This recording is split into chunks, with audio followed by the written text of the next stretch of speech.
Chapter 3. Alexander's Illness at Tarsus.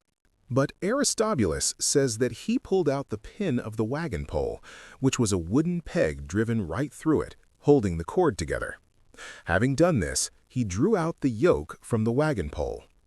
How Alexander performed the feat in connection with this cord, I cannot affirm with confidence.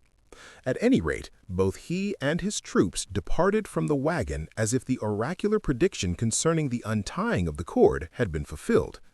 Moreover, that very night the thunder and lightning were signs from heaven of its fulfillment, and for this reason Alexander offered sacrifice on the following day to the gods who had revealed the signs and assured him that the cord had been untied in a proper way.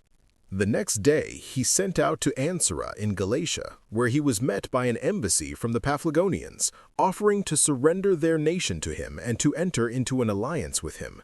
But they requested him not to invade their land with his forces. He therefore commanded them to submit to the authority of Calas, the viceroy of Phrygia. Marching thence into Cappadocia, he subjugated all that part of it which lies on this side of the river Halys, and much of that which lies beyond it. Having appointed Sabictus viceroy of Cappadocia, he advanced to the gates of Cilicia.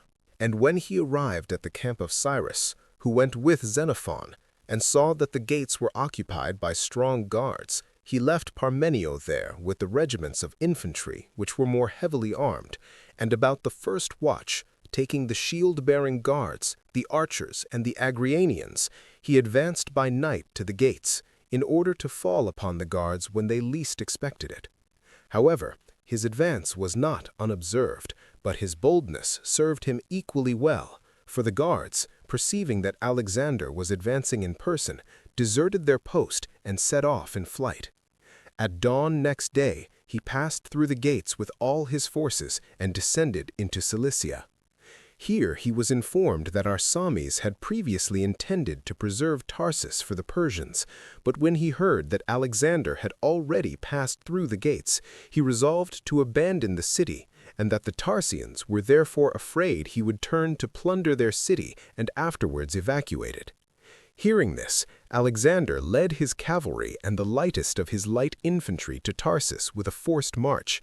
Consequently, Arsames, hearing of his start, fled with speed from Tarsus to King Darius without inflicting any injury upon the city.